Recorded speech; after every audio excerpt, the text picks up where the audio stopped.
मांग एवं मांग के नियम। मांग एवं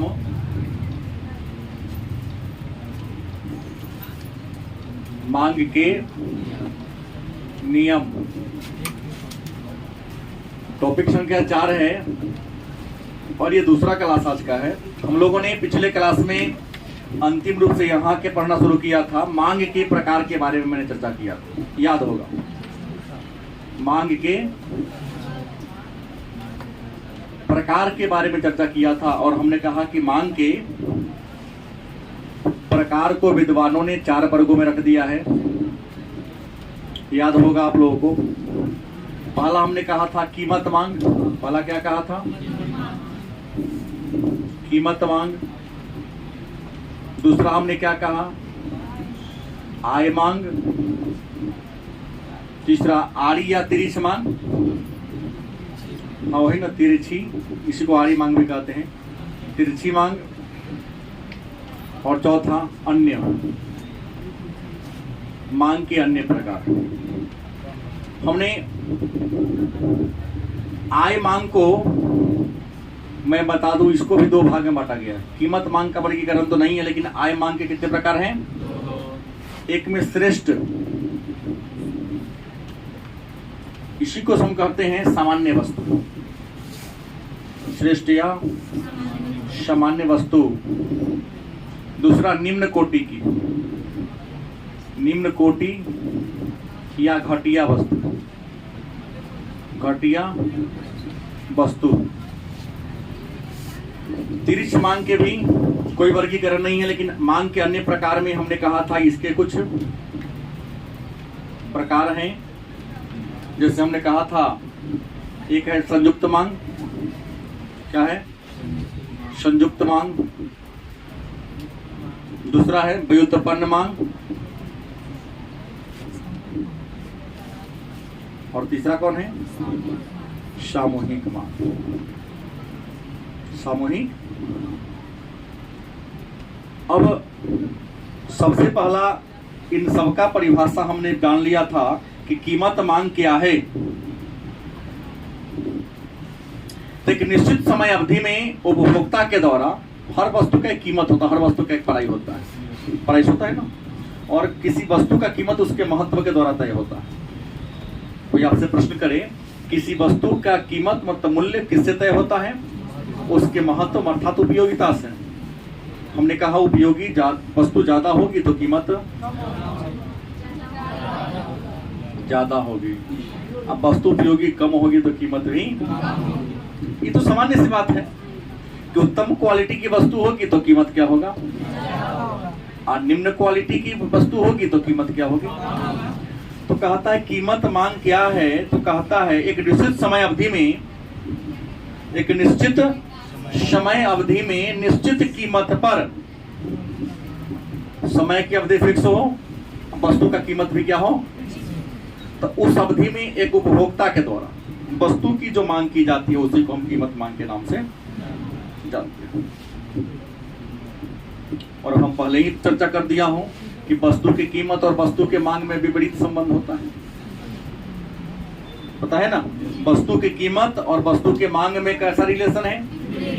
क्योंकि आपने क्या कहा कि कीमत कम होगा तो मांग ज्यादा होगा, कीमत कम होगा तो मांग, और कीमत ज्यादा होगा तो मांग। इसका मतलब ये हुआ कीमत कम तो मांग, कीमत ज्यादा तो मांग। इसका मतलब वस्तु की कीमत और वस्तु के मांग में कैसा रिलेशन है? विपरीत।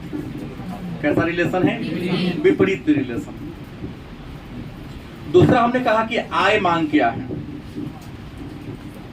नहीं, कहता है कि आय का मतलब क्या होता है? आय कहते किसे? आमदनी को कहते हैं। हर इंसान अपना शारीरिक और मानसिक श्रम करता है, तो शारीरिक और मानसिक श्रम करने के बदले उसे धनराशि प्राप्त होती है, वह उसका आय कहलाता है। उसका बचत नहीं, क्या कहलाया? अपने आय में से जितना पैसा खर्च कर देता है, जो उसके पल में रह जाता है, वो उसका बचत कहलाता है। तो हर इंसान अपनी आय के अनुसार किसी वस्तु का क्या करता है, डिमांड करता है। गलती की सही? मतलब उपभोक्ता अलग अलग कीमत पर अलग अलग उपभोक्ता अलग अलग मात्रा में वस्तु का डिमांड करता है। जैसे जिसकी इनकम कम हो, वस्तु की कीमत क्या हो, कम हो। जैसे आम अभी 100 रुपया में 2.5 किलो दे रहा है, बढ़िया किस्म का। कुछ ऐसे भी आम है जो 100 रुपया में 4 किलो दे रहा है, नहीं दे रहा है, दे रहा है। तो 4 केजी वाला भी आम बिक रहा है और 2.5 केजी वाला ही बिक रहा है, नहीं। अब 4 केजी वाला 100 में 4 केजी कौन खरीद रहा है? जिनकी इनकम क्या है, कम है। आज जिनकी इनकम थोड़ी सी ज्यादा है, नहीं वो उसमें कम कीमत है, इसका मतलब क्वालिटी थोड़ा सा उसमें क्या होगा, नहीं। समान में अच्छाई और बुराई का मूल्यांकन तब काम करते हैं आप लोग हैं जब आपका इनकम का लेवल हाई होता है। नहीं तो इनकम अगर कम हो तो सब वस्तु बढ़िया ही होता है। जैसे ग्रामीण क्षेत्र में कहावत है, एक व्यक्ति पंजाब कमाने जा रहा था, रेलवे स्टेशन पर पहुंचा तो तोता बेच रहा था 2 रुपये तोता, 2 रुपये। बड़े बहुत महंगा है भाई। कितना है? 2 रुपये तोता पीस रहा था, क्या लिया? नहीं लिया। जब पंजाब से कमा के लौटा स्टेशन पर 10 रुपये जो रहा, 10 रुपये, अरे बहुत सस्ता है, 4 को दे दो। नहीं, पॉकेट में जब क्या होता है, पैसा होता है, क्या होता है, हम महंगा सामान भी। तो वस्तु का सस्ता या महंगा, अच्छी क्वालिटी निम्न क्वालिटी इंसान इनकम पर तय करता है। तो आय मांग कहता है कि जब हर इंसान अपनी आमदनी के अनुसार ही वस्तु का क्या करता है, डिमांड करता है। इस बारे में व्याख्या सबसे पहले जर्मनी के एक विद्वान थे जिनका नाम था एंजिल। किसने? जर्मनी के एक विद्वान थे एंजिल ने इस बात की व्याख्या किया था सबसे पहले। इस पर ध्यान सबका नहीं गया था, हर बात पर कोई ना कोई ध्यान लिया जाता जरूर। ये कहा था कि इंसान किसी वस्तु का डिमांड किस पर तय करता है, इनकम पर। इनकम कम होगी तो वस्तु की मात्रा, माने अच्छी वस्तु की मात्रा कम डिमांड करेगा या करेगा ही नहीं। और आय ज्यादा होगी, अच्छी वस्तु ज्यादा करेगा। और इन्होंने आय की प्रकृति के आधार पर ही वस्तु को कितने वर्ग में रख दिया, 2 वर्ग में रख दिया। व्यक्ति की आय जो होती, इनकम होती, इनकम के आधार पर ही वस्तु के 2 वर्ग हैं। ये कौन है? निम्न कोटि की वस्तु। निम्न कोटि की वस्तु को घटिया वस्तु भी कहते हैं। और दूसरा कौन है? श्रेष्ठ वस्तु या उच्च कोटि की वस्तु या सामान्य वस्तु, दोनों कह सकते, कोई दिक्कत नहीं है। अब प्रश्न, सामान्य वस्तु किसे कहते हैं, श्रेष्ठ वस्तु किसे कहते हैं, उत्तम क्वालिटी की वस्तु किसे कहते हैं? तो श्रेष्ठ वस्तु उस वस्तु को कहते हैं जिसकी कीमत और मांगी गई मात्रा में धनात्मक संबंध होता है।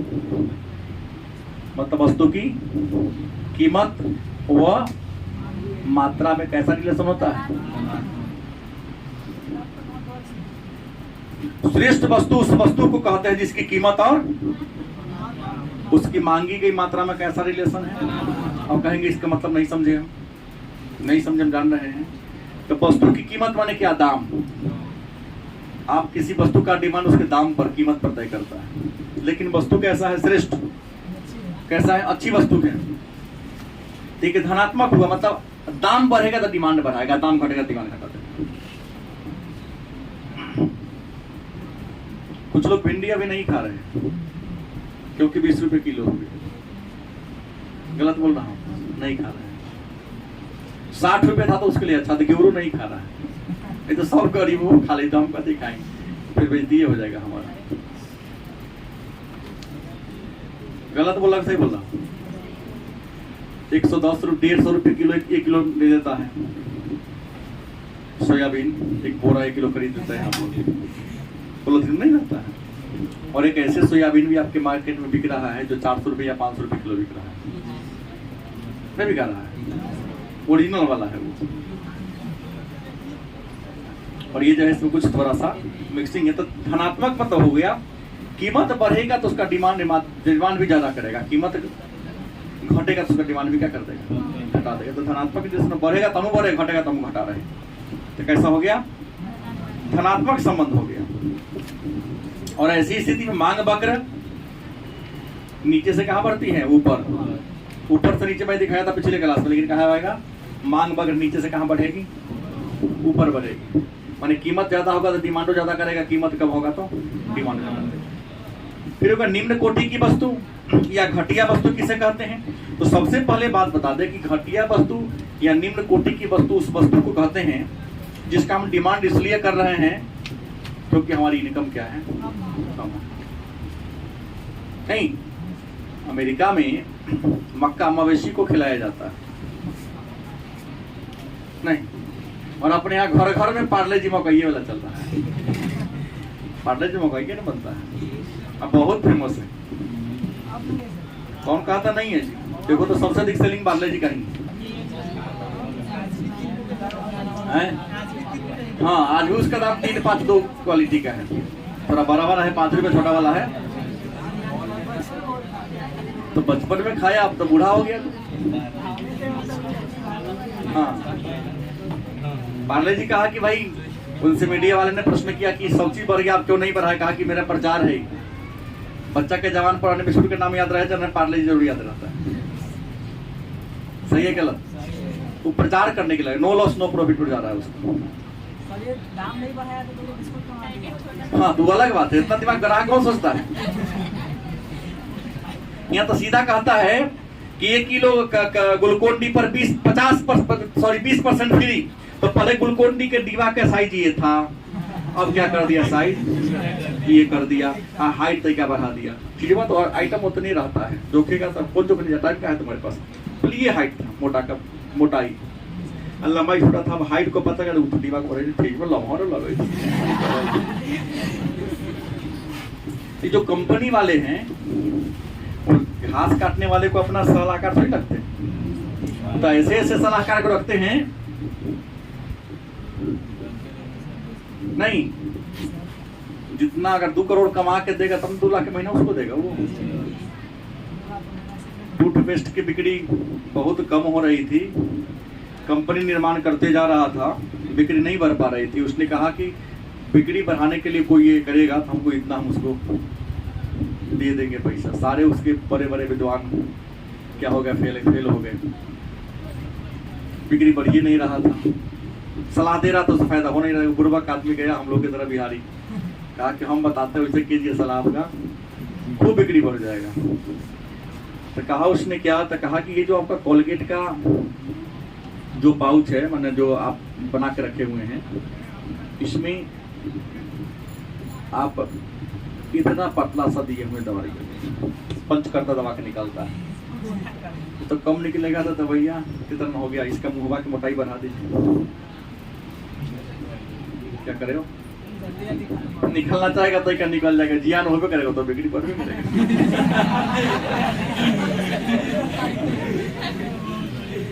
नहीं, बड़ा बुद्धि ला के तुरंत ही 2 करोड़ रुपया कमा लिया हो। कहीं तो कोई सलाह हम सोचे ही नहीं कभी। देखा ना, मोट निकलता है कंपनी, लड़का दवा तय का निकल गया वैसे, फिर तुम्हें घुसाएगा नहीं घुसेगा वो।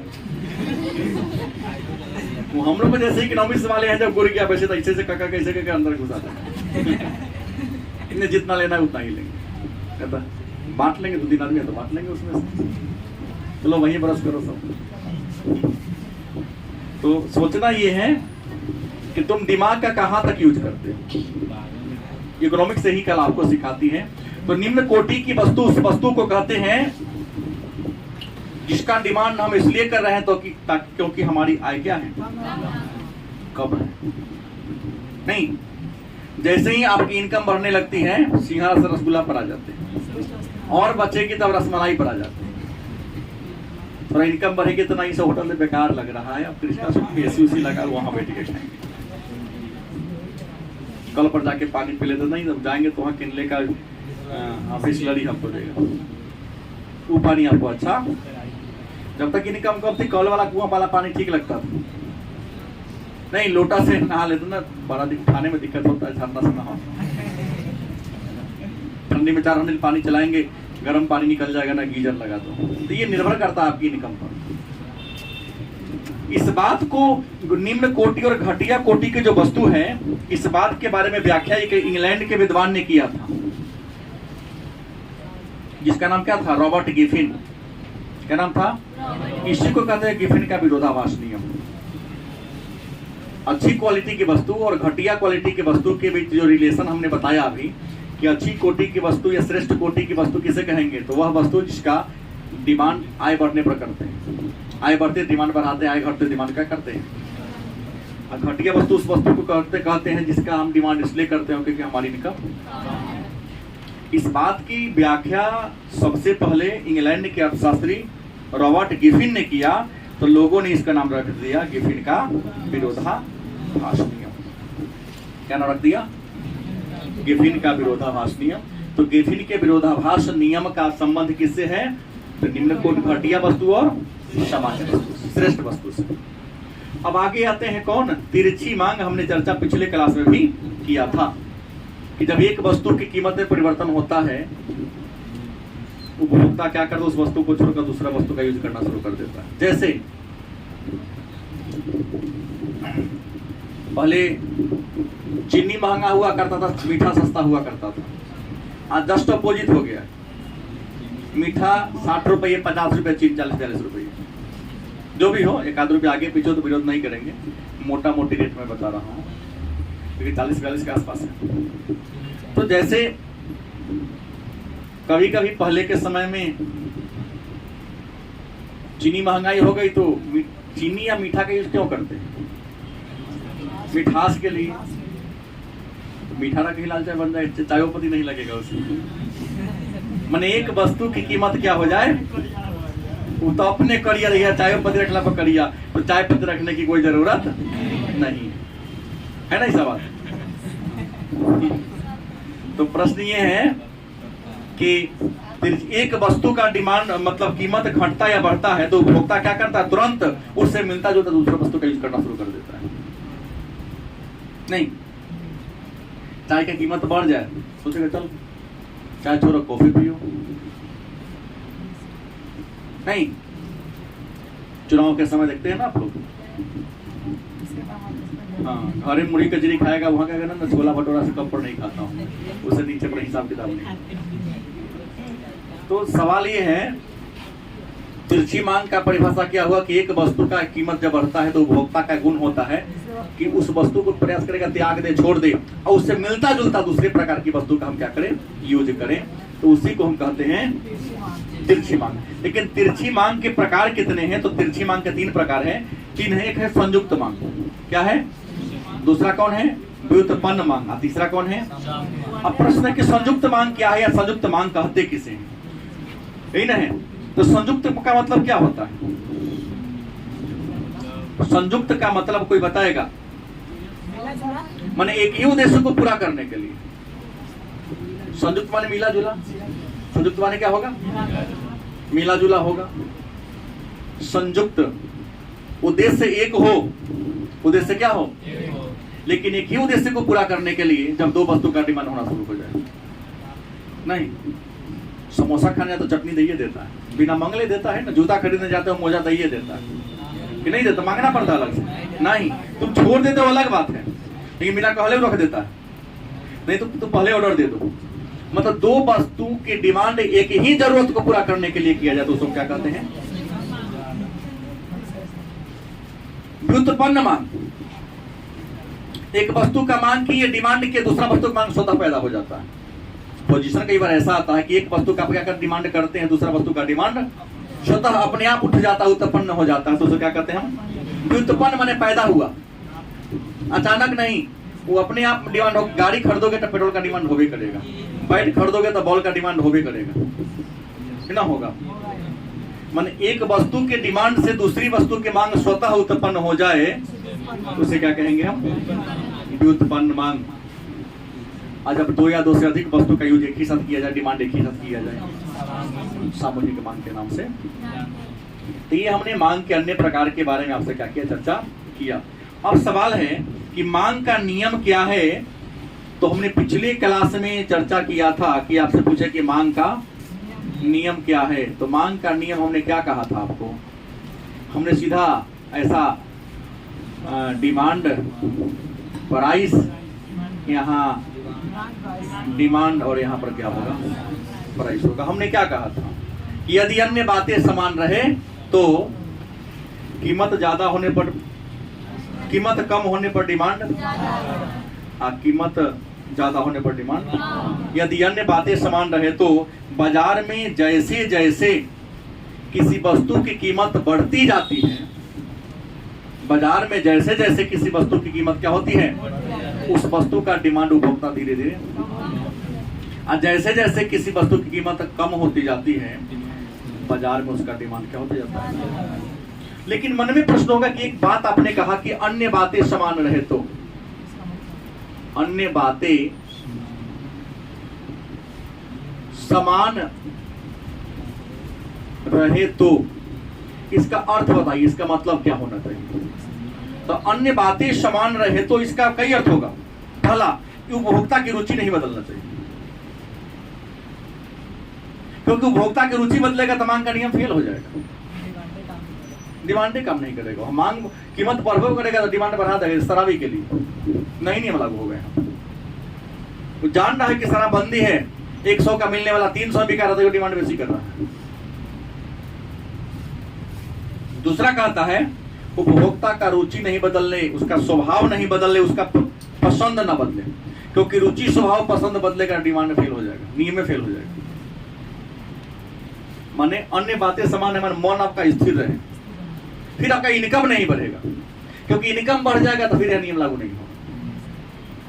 इनकम बढ़ेगा तो नियम लागू, क्योंकि इनकम बढ़ेगा तो भाई जिसका डिमांड कम कर ज्यादा डिमांड करोगे, कीमत बढ़ेगा तो ये तुम खरीद लोगे। इसके अलावा संबंधित वस्तु का दाम नहीं बदलना चाहिए। संबंधित वस्तु में चाय का मीठा, सॉरी चाय का कॉफी, चीनी का गुण, गलत सही। तो संबंधित वस्तु का कीमत नहीं बदलना चाहिए, बदलेगा तो नियम फेल हो जाएगा। और अगला, भविष्य में कीमत बढ़ने की संभावना नहीं होनी चाहिए, क्योंकि आलू मान लो अभी 10 रुपए किलो है, 1 महीना बाद 50 रुपए किलो हो जाएगा, मान लो सपोज दैट। तो ग्राहक का गुण है अरे स्टोर करके रख दे, दाम भविष्य बढ़ी वाला, तो जितना दाम बढ़ेगा और ज्यादा खरीदना शुरू कर देगा, क्योंकि उसको दिमाग में बात सेट हो गया है कि वस्तु का मांग क्या होने वाला है, 2 घंटे बढ़ने वाला है। लास्ट थोड़ा सा एक टॉपिक मैं ये चर्चा कर ले रहा हूं, बस क्लास यहीं पर हो जाएगा कि मांग वक्र की ढाल ऋणात्मक क्यों होती है। हालांकि पिछले क्लास में हमने चर्चा किया था, मांग वक्र की ढाल ऋणात्मक क्यों होती है, चर्चा किया था हमने। तालिका में ग्राफ बना के समझाया था। यहाँ हमने कहा था प्राइस होगा, यहाँ पर क्या होगा, डिमांड होगा, ये वाई एक्सिस होगा, ये एक्स एक्सिस होगा। नहीं, हमने ये कहा था कि प्राइस अगर ऊंचा होगा तो डिमांड लो होगा, प्राइस अगर नीचा होगा तो डिमांड क्या होगा, हाई होगा। तो अगर इसको मिलान करेंगे तो डिमांड लाइन क्या होगा, ऊपर से कहाँ होगा, मतलब मांग वक्र की ढाल ऋणात्मक, ऊपर से नीचे बाएं से दाएं क्यों झुकती है, तो मांग वक्र की ढाल ऊपर से नीचे या ऋणात्मक ढाल वाली होती है, क्योंकि उपभोक्ता का गुण है कि डिमांड ज्यादा करेगा तब जब कीमत क्या होगी, कीमत ज्यादा होगा, डिमांड क्या करेगा। इसीलिए मांग वक्र की ढाल कैसी होती है, ऋणात्मक। ये आपका मांग और मांग का क्या था, नियम था।